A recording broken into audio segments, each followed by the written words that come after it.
Kay Atwell, Yes. have known you for a long time, and it's been a blessing to my life. And as you know, we're interviewing some of the folks that God has seen fit. He saw fit to be here when this church began, and He's blessed us that you're around with us now and still ministering. So I wanted to ask you a couple of questions that I've asked some other folks, just about memories of God's church, but our church. So tell me about some early memories of Meadowview. Well, I was too young to have any specific memories, so I just remember names and the influence that they made on the church, of the people that helped to organize it. And I'm so thankful that I was a part of it, and I was blessed to be a part of it. As a young person, it gave me a Christian foundation, and eventually when I let the Lord in my heart, well, I have all those people to thank. Oh, wow. I love asking folks who've been here maybe a little longer than me what it was like growing up. Well, in the community, but this being a community church, growing up in the church. Well, it was fun living close to the church and being able to walk the church. And I remember once my brother had a car with a rumble seat in it, and that's the only time I ever got to ride in the rumble seat, and that was fun. Oh, But it was all going to the church that made the difference. What's the earliest memory that you have of the church? When I was a young boy, about 9 years old, going to Robbins Elementary School, the teachers and Miss Reed, the principal, would ask every Monday morning, how many children went to church yesterday? Raise your hands.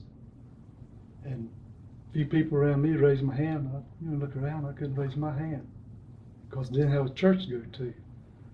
And then Miss Reed also would ask in the Monday's assembly in the auditorium, all the classes together, and she would ask, and they would raise their hands in the auditorium then, the whole, about the 3rd through the 7th grade. So the teachers, I reckon, got together and compared names and find out where the community was. In a certain community that didn't have a church. And Miss Reed and Miss Burgess were going to First Presbyterian Church. They went to the session of First Presbyterian Church, made the presentation to check into the possibility of starting a church. And so the First Presbyterian session, and the pastor Witherspoon, Dr. Witherspoon, appointed a committee. They hired a lady missionary from the Home Mission Board, and they checked out the community, canvassed everybody. Miss Little had a car. She'd park it in the center of the community and walk around. That was 44, was right in the middle of the Second World War. People didn't have transportations and didn't have money to buy gas or anything. But anyway, the people said they would support a church if one was built. It started in 44. I got to go then. Remember, it made me proud that I could go back on Monday morning and raise my hand. What is Bruce Tussey, what is your earliest memory of Meadowview? Well, my earliest memory was back in 44.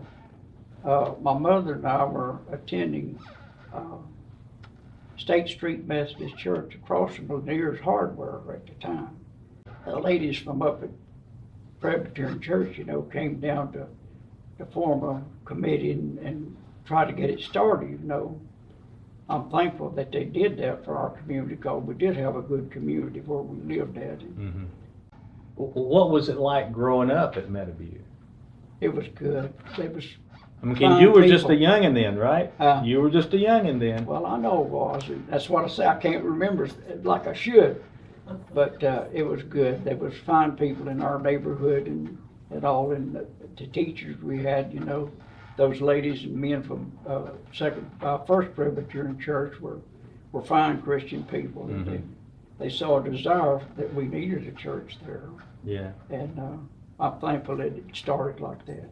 And you and Marilyn still live in the community? Yes, Still homegrown and, yeah. Well, we and- used to walk to church. Wow. Yeah. I'm probably gonna get in trouble here, but a little birdie told me that you might be the oldest living charter member of Meadowview. As far as I know, And you were how old when the church? I was 16. Wow. My birthday's in October. The church was started in November. Wow. That is a blessing. Faye Michael, That's right. I grew up in this community and I spent a lot of time on the Odell Owen farm. So that means I have known, other than Mr. Odell and Miss Alma, I have known their 11 offsprings, of which you are one. Where are you in line with the children? The Odell Owen and Alma Owen children? 7. You are number 7 Uh-huh. down the line. Okay. What is one of your earliest memories as you recall? I really loved the people that started gathering us together. All these people, the people uptown that came and just came in with us, just loving, you know. They brought Kay and me dolls, and they were all people that were very, they loved Jesus. And that really was a big impression on us. Well, you know, as I hear you folks recall those days, something that just jumps right out at me is, instead of busing the children from the Meadowview area to the uptown church, which I guess would have been fine, but instead of doing that, they saw the need to create a church in those children's community, hence Meadowview. So, hey Kenneth. Hello. And I got a few questions that we'd like for you to share with us. And I guess the first one might be, what would be your earliest memory of Meadowview, of this church called Meadowview? Yep. Well, the memory that I have is for the ladies that came from First Presbyterian Church and made a survey of the area asking parents if they would have a church, would they allow their children to come and worship also. And your family had 11 children to Well, contribute to the cause, huh? Not at that time, I Okay. don't think. Yeah. I don't. Miss Reed, you give her all the credit for having the desire to start a church for the children, being a school principal and just a member of First Presbyterian. And then after she made her request, First Presbyterian session appointed a committee, and Carrie Swain, Felix G., Miss Adderton, then a Mr. Eblin, and a Miss McCorkle. They would come down faithfully every Sunday for as long as it took for Meadowview to be able to raise up their workers within their own congregation. Who was the first pastor? Well, Witherspoon was the pastor who planted it along with Miss Little doing the work. And then he was called away just after we got going good. And then Miss Little, her work was finished and she left. And all this happened like, we started in November and happened in February, just 3 or 4 months. But they called Dr. Jack McAlpin. And so as soon as he got there, he was our supply pastor, took right up where Dr. Witherspoon finished. And I'll tell you a little story. okay. There was an old service station that sat on highway down there, and behind that service station was rooms, and that was our first church.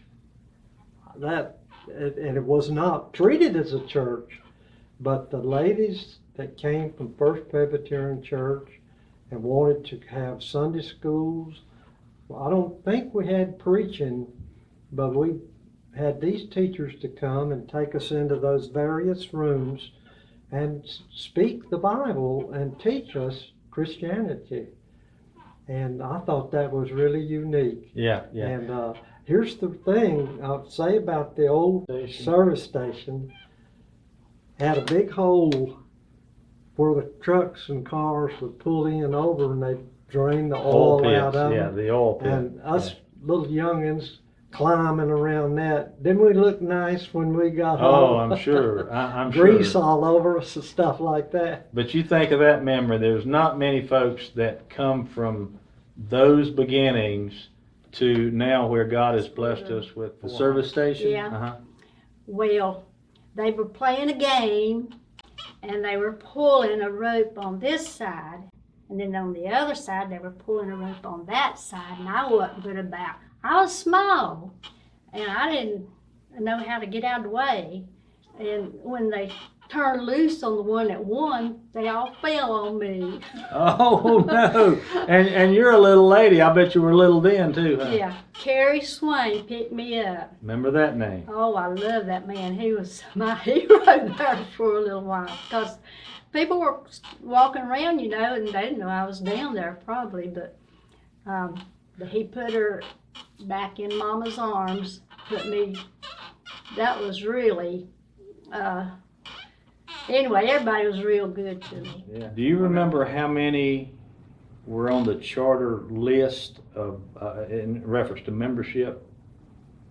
Well, see, we were a church under care of First Presbyterian because we wasn't a particular church yet.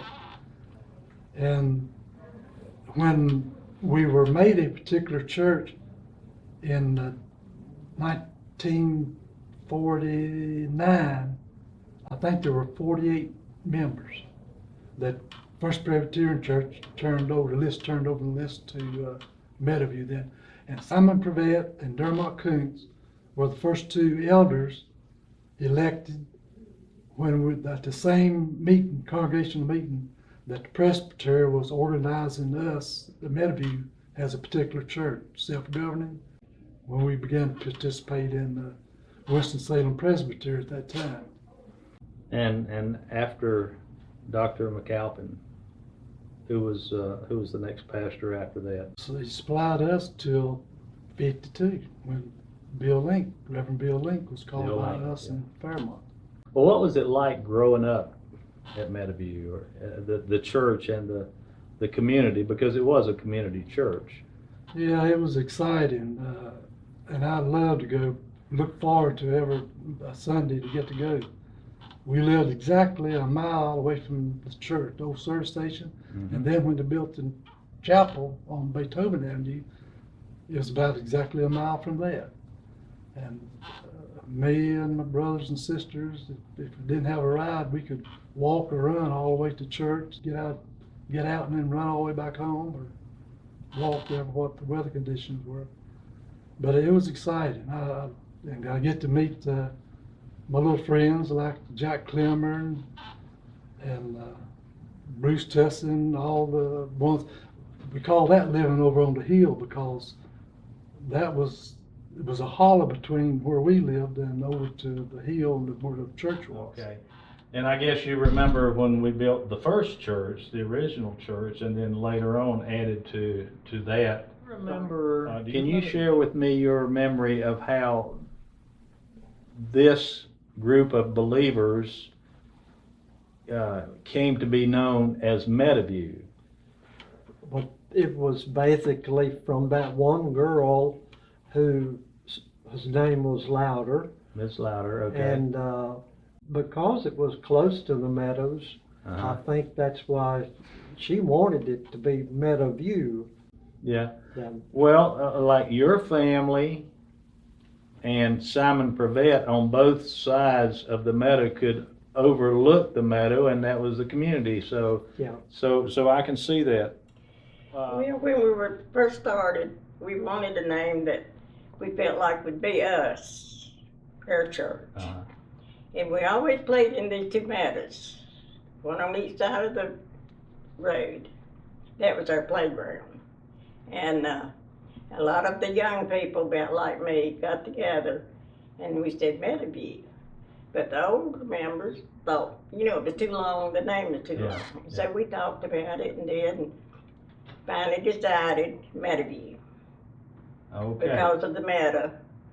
And that was our playground. The meadow down near the end of the old Yeah. Odell Below our One house. pasture, right Yeah. below your house. Right. Okay, because I remember your home place came right up against the Odell One. Odell pasture. Owen, yeah. Okay, all right, that's good. Who from the early years do you think, would you say, inspired you the most? Well, the first two preachers, Dr. Witherspoon and Dr. McAlpin, and then actually the ladies too, because after Miss Little left, they hired a young lady, Christian education leader, to come down and keep everything going during the week. Those ladies, they took good care of us. They visited the homes, worked and started youth fellowships, women of the church, things like that. Mm-hmm. After Bill Link, the next pastor was Archie Jones. Well, can you recall a special event or circumstance where you saw God inspiring His people to keep on, to charge forth? One big leap we made was after Archie Jones left, we called Warner Maitland. He was a missionary in Chile with 3 young children, and he wanted to come off the field to get back in the States for his children's education. And so he was a missionary preacher needing a church. We were a church needing a preacher. And he came in, and he was a preacher, teacher. He was a graduate of Covenant Theological Seminary, Reformed in doctrine. He led us more into the deep theology, Reformed doctrine. Mm-hmm. And that was exciting. And that's when we, Meadowview, had to pull out from Presbyterian Church U.S., the one that started us, and stay truer to the Word as our session thought, and rather than compromise and stay in. We had to join another denomination, Presbyterian denomination, which was the Reformed Presbyterian Church of the Evangelical Synod. Mm-hmm. Right. And that's what Maitland was a member of that denomination. Yeah. Can you help me with the pastors from that point on? Werner Meatling, Ken Hash. Well, when the Reformed Presbyterian Church, Evangelical Synod, and the PCA, which we're a member of now, the Presbyterian Church of America, we merged, or it was called Adjoining and Receiving, J&R, as they call it. Do you remember what year that was? Yeah, 82 or 3, somewhere like that. Okay. Because Hash had come by then. Yeah, Ken Hash, yeah. The pastors from that point on, who's that? Robert Wilcox, Mhm. was intern. Yeah. Gary Cox, Gary interim, and then he finally accepted the call. And then the pastors that have led us over the years have been strong men. I've been here for most of them, not as long as you and some others have been, but they've been strong men, and I would say that we've been really blessed. Well, can you remember some folks who may have inspired you? Miss Davis, she was Miss a real Davis. good inspiration. She took us to the mountains one day, or a group of us, and that was really fun. Well, spending time because they cared Mhm. about our community. And I can say our because I grew up in the community too. Some of the last names, the last name of some of the folks who are who have been instrumental in the church families, not just people. Prevetts, Clemmers, Currys. How about the Olin family? Mr. and Ms. Odell Owen had a lot to do with populating this church. Right. 11 children Right. in just that family. And then in later years, the Swaskeys and some others. Yeah. So when we're talking about those dear saints that were so instrumental in leading this church in years past, was Simon Prevett. My dad. That's where I was going with that. That's somebody you knew fairly well, right? I knew him very well. I remember Simon Prevett. He came up there early on Sunday morning. There's a big old pot-bellied stove in the building. And he built a fire where it would be good and warm, you know, for the service at time for it to start. About that. He would get up there every morning and go through the woods to the church. Because we lived, the woods separated us from the church. Yeah, remember that? And he'd always ring the bell. If it was cold in the winter, he'd start the fire, have it good and warm for us when we got there. Mr. Simon would, as you say, would get up and early on Sunday morning, come up there and make sure things were ready Right. for the congregation. But he would ring that bell and he would call us to worship. And he did that for, Yeah. I'm thinking, I don't know how many Years until it broke, I think. A long time. And we have that bell on the property now. One of our elders was Simon Prevett, and he did not teach, he did not preach. He would pray, lead in prayer, but one thing he was good at, on Sunday afternoons, he'd get all the teenage boys from about 12, 13 on up as long as they wanted to go, leave his house about 2:30, walk down to the bridge at the creek in the meadow. But Simon Prevett, he loved the boys. He would teach us as we were walking, trees, different types of trees, by looking at the leaves, looking at the bark. And it's all good, clean fun. And some of us, we get wet sometimes. But also, I thought the world of Simon. And I think he kept some of us boys maybe out of mischief, you know. I'm back sure he then. did. I'm sure Because he like did. Tommy said, we'd go walking in the woods and some would fall in the creek, some wouldn't, you know, and swinging on grapevines. But he was a fine man and I thought the world of him, and we had a good time growing up. That's one of those names, Simon Prevett, Jack Clemmer, and Yes. many more, that if you're around here long enough, you'll That's hear right. those names Yes, sir. mentioned. And Yeah. and their dear families are still participating here. Right. So, Yeah. do you have any other memories that you want to share with the folks who may be watching this? I just want all the women that who can do what they can do is to work with the children, and which they are really doing. Our church is doing wonderful. It is. It is. One reason we're doing well today is because those ladies, such as yourself, and those men, like the ones that I've mentioned and some we've interviewed, took time to work with the children in that day, like me. And I thank you for taking time to come and join us. Thank you for doing this. Elder Emeritus, at this point, do you remember what year Tommy Owen Sr. became an elder? Not the exact year, but it was sometime in the 60s. Well, you've been a good one, my brother, and thank you for serving. Thank you, but that's God gets the glory. Well, God definitely did everything. He had a plan and purpose. He had families with little children in the community that he loved and he called out. He actually started the church New Testament style, where the missionaries would go in, the apostles go in, start churches, lead elders. We did not do anything for ourselves. First Presbyterian, God inspired First Presbyterian to do it, start it, sent the workers, inspired them. Some stayed as long as 7 or 8 years, from 44 to 52. And we did not, I was not looking for God.